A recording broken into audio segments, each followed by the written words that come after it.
My name's Miranda, and this is my story. My parents, Jack and Linda Thompson, had it all: successful careers, a beautiful house in the suburbs, and a plan. A plan that involved having a son, their precious heir. Instead, they got me. I remember the day I realized I wasn't the child they'd hoped for. I was 5, playing with my dolls in the living room when I overheard my mom on the phone. "Yes, it's true. We're having a boy." Her voice was filled with an excitement I'd never heard before. "Oh, you have no idea how long we've waited for this. Finally, a son." Those words cut deep. I didn't fully understand then, but I felt it, the sting of being second best, unwanted. Things changed quickly after that. Mom's belly grew bigger, and so did the distance between us. Dad was always working, and when he was home, all the talk was about the baby boy on the way. One day, Mom called me into the kitchen. "Miranda, sweetie, we need to talk." I climbed onto a chair, my legs dangling. "What is it, Mommy?" She didn't look at me as she spoke. "You're going to stay with Grandma for a while. Isn't that exciting? Mommy and Daddy need to prepare for the baby. You'll have more fun with Grandma anyway." And just like that, I was packed off to Grandma's house. Grandma Rose was Dad's mom, a retired English literature professor. She lived in a cozy little house filled with books and the smell of freshly baked cookies. Living with Grandma was different. She actually paid attention to me, listened when I talked, and didn't seem bothered by my presence. We'd spend hours reading together, and she'd tell me stories about when she was a teacher. For the first time in my life, I felt loved, truly loved. 2 years flew by. I was 7 when Dad showed up at Grandma's doorstep. "It's time to come home, Miranda," he said, not quite meeting my eyes. "Your brother needs you." Brother, the word felt foreign. As we drove home, Dad filled the silence with awkward small talk. "Your brother's name is Ethan, he's one now. You're a big sister now, Miranda. That's a big responsibility." I nodded, not really understanding what that meant. Little did I know, my childhood was about to end. We pulled into the driveway of our house. It looked the same, but it felt different. Mom was waiting at the door, a toddler on her hip. "Miranda, meet your brother, Ethan," she said, her voice oddly formal. I looked at the chubby-faced boy with curly blonde hair. He gurgled and reached out a pudgy hand towards me. "Hi, Ethan," I said softly. And just like that, at 7 years old, I became more than a sister. I became a caretaker, a responsibility, a built-in babysitter. My childhood slipped away, replaced by dirty diapers, constant vigilance, and the weight of expectations I was too young to bear. While my classmates were playing with dolls and learning to ride bikes, I was changing diapers and warming bottles. "Miranda, can you watch Ethan while I make a call?" Mom would say, not really asking. I'd nod, already reaching for my little brother. It wasn't that I didn't love Ethan, I did, fiercely. His toothless grin and grabby little hands had won me over from day one. But the constant responsibility was overwhelming. Days blurred together in a haze of school, chores, and babysitting. I was exhausted, struggling to keep up with my homework while making sure Ethan was safe and happy. But no matter how hard I tried, it never seemed to be enough. One fateful day, I took Ethan to the park. He was 2 now, full of energy and curiosity. I turned my back for just a second to tie my shoelace, and in that moment, disaster struck. "Miwanda!" Ethan's cry pierced the air, followed by a thud. I whirled around to see him sprawled on the ground, his knee bleeding. Panic seized me as I scooped him up, trying to soothe his wails. When we got home, Mom exploded. "How could you be so careless?" she shouted, cradling Ethan. "You're supposed to watch him."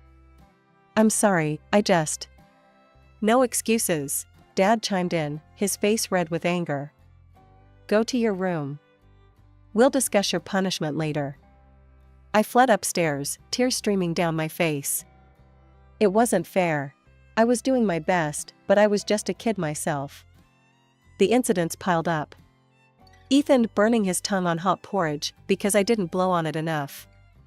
A bump on his head from a fall I couldn't prevent. Each time, the punishments got harsher, the disappointment in my parents' eyes more evident. Through it all, Grandma Rose was my lifeline. She'd visit when she could, her presence a balm to my battered spirit. During one visit, I overheard her confronting my parents in the kitchen.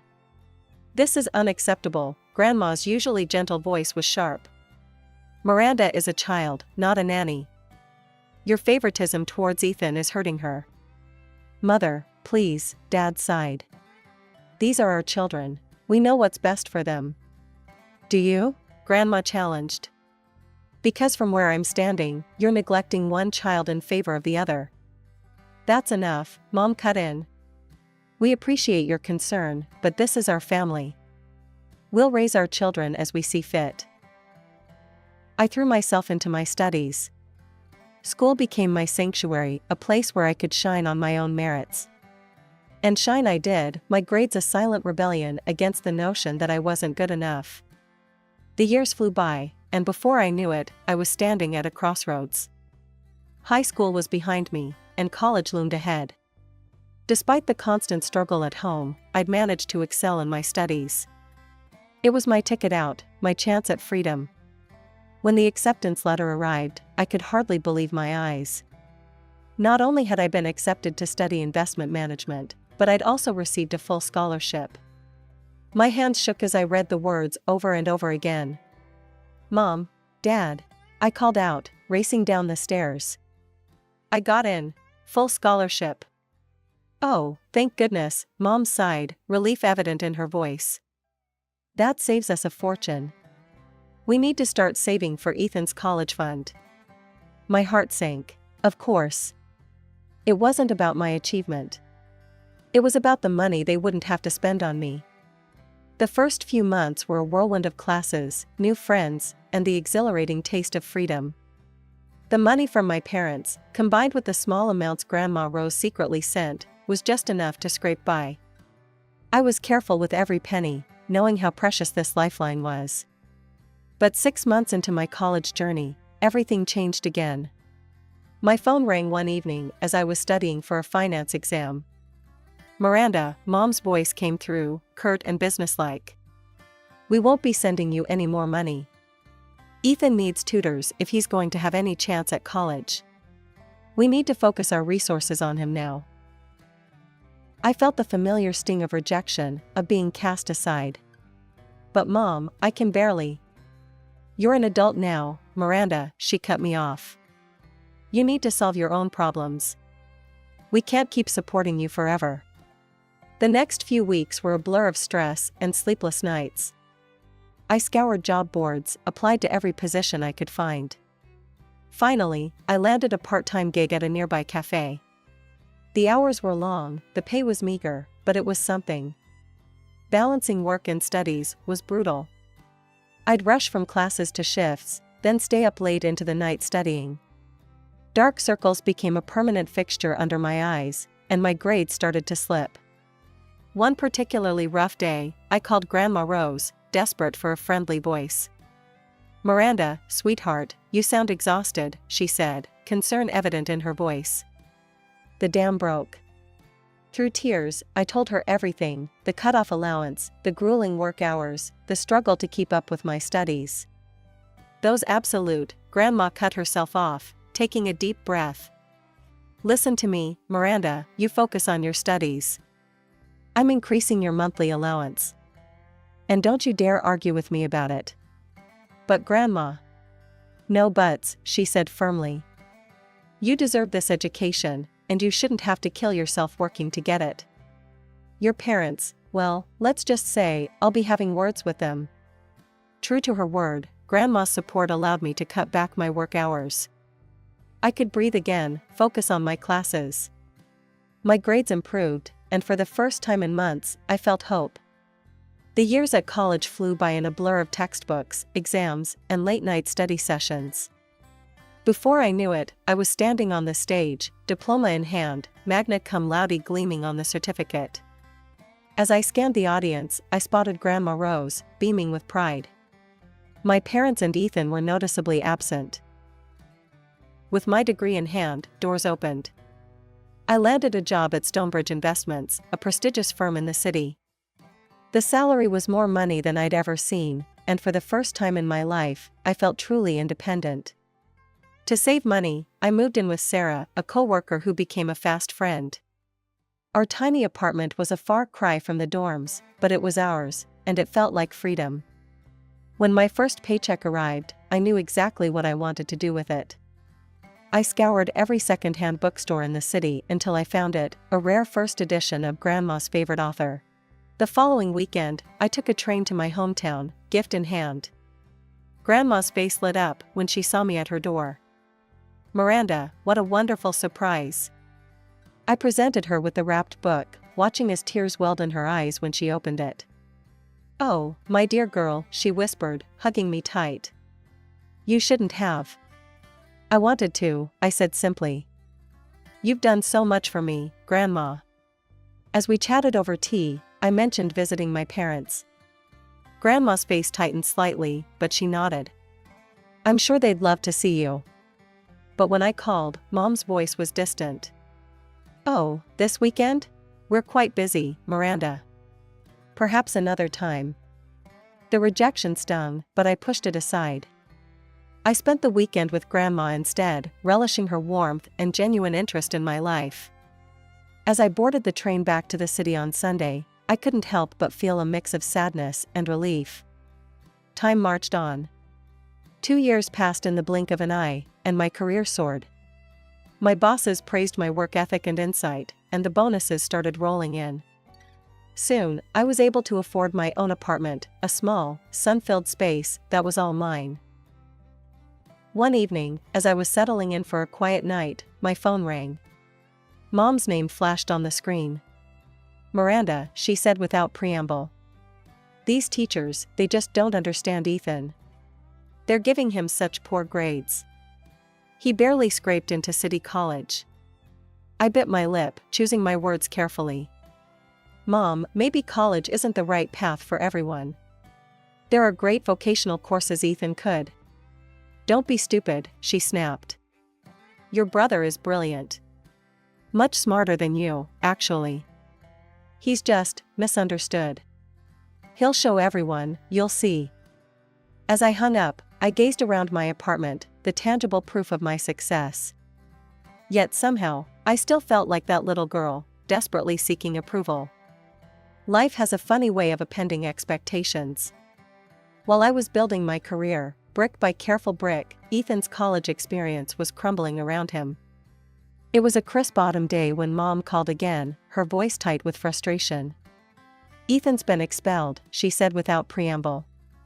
"He's coming home." She launched into a tirade about unfair professors and a system designed to fail students like Ethan. I listened, biting my tongue against the urge to point out the thousands they'd spent on his education, the loans they'd taken out to rent him a luxury apartment, the generous allowance they'd provided. All things I'd never had. "We'll figure something out," Mom concluded. "Ethan just needs time to find his path." I thought about Ethan, now 21, returning to our childhood home, while I, at 27, was forging ahead in my career. The contrast was stark, but I pushed the thought aside. Comparison is the thief of joy, after all. Life, however, had other plans for me. It was at a company event that I met Jack, tall, kind-eyed, with a quick wit that made me laugh like I hadn't in years. Our whirlwind romance swept me off my feet, and before I knew it, we were standing in a small chapel, exchanging vows in front of a handful of loved ones. Grandma Rose was there, of course, beaming with pride. My parents attended too, though their smiles seemed a bit forced. Ethan didn't come, citing a vague prior commitment. Jack and I moved into his apartment, a cozy space that quickly became home. His parents, Tom and Ellen, welcomed me with open arms, their warmth a balm to my soul. A year into our marriage, I found out I was pregnant. The joy that filled me was indescribable. When we announced it to our families, Jack's parents were ecstatic. My parents' reaction was more subdued. "Do you know what it is yet?" Mom asked immediately. I shook my head. "It's too early to tell." As the months passed, their interest in the baby's gender became almost obsessive. When we finally revealed it was a boy, their relief was palpable. "A grandson," Dad exclaimed. "That's wonderful news, Miranda." I tried not to read too much into their reaction, focusing instead on preparing for our son's arrival. Little Alexander came into the world on a rainy Tuesday, his tiny hand wrapping around my finger as if to say, "I'm here, Mom. I've got you." As I held him, I vowed to give him all the love and support I'd craved as a child. While I was navigating new motherhood, Ethan continued to drift. He picked up odd jobs here and there, but nothing stuck. He was still living at home, much to our parents' poorly concealed frustration. During a rare family dinner, I tried to broach the subject gently. "You know, Ethan, there's an entry-level position opening up at my company. I could put in a good word." "Miranda," Mom cut me off sharply. "Your brother doesn't need your charity. He's just taking his time to find the right opportunity." Dad nodded in agreement. "You were lucky, Miranda. Things just fell into place for you. Not everyone has it so easy." I blinked, stunned. Lucky? The sleepless nights studying, the years of juggling work and school, the constant struggle to prove my worth, none of that felt like luck. But I swallowed my retort, not wanting to start an argument. As I looked around the table, at my parents' defensive postures, Ethan's sullen expression, and little Alexander babbling happily in his high chair, I realized something profound. Family isn't just about blood. It's about support, understanding, and unconditional love. And sometimes, the family you choose can fill the gaps left by the one you're born into. As Alexander's 5th birthday approached, we planned a trip to my hometown, Jack, our son, and me.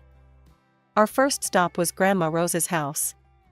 We spent a wonderful afternoon with her, Alexander captivated by her stories and the old photos she showed him. As we were leaving, Grandma pulled me aside. "Your parents have been struggling," she said softly. Maybe it's time to let bygones be bygones?" The next day, we stood on my parents' doorstep. Mom answered, looking older and more tired than I remembered. Dad was in his armchair, Ethan slouched on the couch. They both looked up as we entered. After awkward greetings and stilted small talk, Mom cleared her throat. "Miranda, we need to talk to you about something." What followed was a halting explanation of their financial troubles. Medical bills, Ethan's ongoing unemployment, the lingering college debt, it had all piled up. "We hate to ask," Dad said, not meeting my eyes, "but we could use some help." I glanced at Jack, who gave me a subtle nod. Despite everything, these were my parents. "Of course," I heard myself say. "I can send some money each month." The relief on their faces was palpable. We worked out the details, $1,500 a month, with the understanding that they could reach out if emergencies arose. Over the next 2 years, I faithfully sent the money each month. There were occasional requests for extra help, a broken water heater, unexpected car repairs, which I always obliged. It felt good to be able to help, to maybe finally earn their approval. When Thanksgiving rolled around, we found ourselves back in my childhood home. The house was full, aunts, uncles, cousins, and Grandma Rose all crowded around the dining table. As we ate, Mom and Dad couldn't stop talking about Ethan. "He's been at his new job for 3 months now," Mom beamed. "Such a hard worker." Dad chimed in, "Did you see the new sofa cushions? Ethan bought those with his first paycheck." So thoughtful of him. I glanced around the room, noting the new curtains, the fresh paint on the walls, the updated appliances in the kitchen. All purchased with the money I'd been sending. But I bit my tongue, not wanting to spoil the mood. Jack squeezed my hand under the table, a silent show of support. Alexander, oblivious to the undercurrents, happily chatted with his cousins. The Thanksgiving dinner continued, the chatter of family filling the air. I was just starting to relax when Alexander tugged at my sleeve. "Mom, can I go play in the other room?" he asked, his eyes bright with the restlessness of a 5-year-old at a grown-up gathering. I nodded, ruffling his hair. "Sure, sweetie. Just don't make too much noise, okay? As Alexander scampered off, I turned back to the conversation. Barely a minute had passed when my phone buzzed in my pocket. I glanced at the screen, confusion furrowing my brow. The caller ID read, "Mom." I looked up at my mother, sitting directly across from me at the table. "Mom, why are you calling me?" She frowned, shaking her head. "I'm not calling you, dear. My phone's in the living room."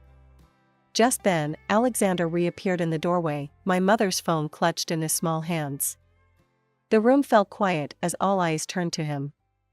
"Mommy," he said, his voice ringing in the sudden silence. "I found Grandma's phone and I wanted to see who she talks to."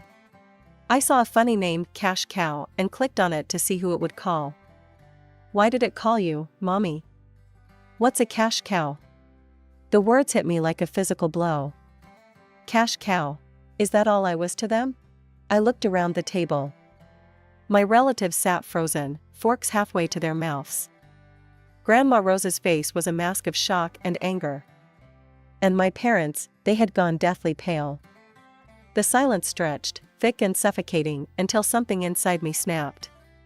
I stood up, my chair scraping loudly against the floor. "Cash cow," I repeated, my voice trembling. "Is that what I am to you?" My mother opened her mouth, but no words came out. My father couldn't even meet my eyes. "Let me tell you all something," I continued, addressing the whole table. "For the past 2 years, I've been sending my parents $1,500 every month. When they've asked for extra, I've sent that too. All those new things you've been admiring? The curtains, the appliances, the fresh paint? That was all bought with my money." I could feel tears pricking at my eyes, but I blinked them back. I did this despite years of being treated like I was second best. Despite being sent away as a child, despite having to work my way through college while Ethan got everything handed to him. I did it because I thought maybe, finally, you'd see me. You'd be proud of me. My voice cracked on the last words. But instead, I'm just your cash cow. A resource to be milked dry. The room was so quiet you could hear a pin drop. Jack stood up and put his arm around me, a solid presence at my side. Alexander, not fully understanding but sensing the tension, came and wrapped his arms around my legs. The silence in the room was deafening. I stood there, heart pounding, waiting for my parents to say something, anything. An apology, an explanation, even a denial. But what came next shocked me to my core. My mother's face hardened, her eyes flashing with indignation. "Well, of course you help us. We gave birth to you, raised you, it's your duty. Don't be so sensitive about a silly phone contact." I felt as if I'd been slapped. Years of pent-up frustration and hurt bubbled to the surface. Duty? Is that what you think this is? Well, let me make this clear, from this day forward, I'm done. No more money, no more help. I'm cutting ties. At the mention of losing financial support, Mom's demeanor changed instantly. Tears sprang to her eyes. "How can you be so heartless? After everything we've done for you." She looked around the table, seeking support from our relatives. But to her surprise, and mine, they remained silent. One by one, they looked away from her pleading gaze. Then Grandma Rose spoke up, her voice quivering with anger. "Heartless? You dare call Miranda heartless after how you've treated her? Well, let me tell you something, I want nothing more to do with you either. And you can forget about any inheritance. It's all going to Miranda and Alexander." The room erupted into chaos. Mom was sobbing, Dad was trying to calm her down, and Ethan just sat there, looking bewildered. In the midst of it all, I felt Jack's hand on my shoulder, grounding me. "I think it's time we left," he said softly. I nodded, suddenly exhausted. We gathered Alexander and our things, said goodbye to Grandma Rose and the other relatives, and walked out without another word to my parents. True to my word, I stopped all financial support. The call started almost immediately, first pleading, then angry, then downright abusive. When the messages turned into threats, I warned them that I'd take legal action if they didn't stop. Eventually, the calls and messages trickled to a stop. Life went on. I focused on my career, on Jack, on raising Alexander.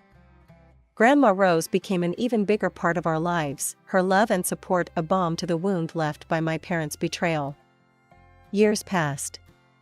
Through the grapevine, I heard that Ethan had racked up significant debts.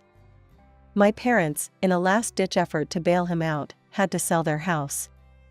The three of them ended up in a small apartment across town. When I heard the news, I was surprised to find that I felt nothing. No satisfaction, no pity, not even anger anymore. They had made their choices, just as I had made mine. Today, as I watch Alexander play in our backyard, Jack by my side, and Grandma Rose laughing from her favorite chair on the patio, I realize something profound. I've finally found my place, my worth. And no one can take that away from me.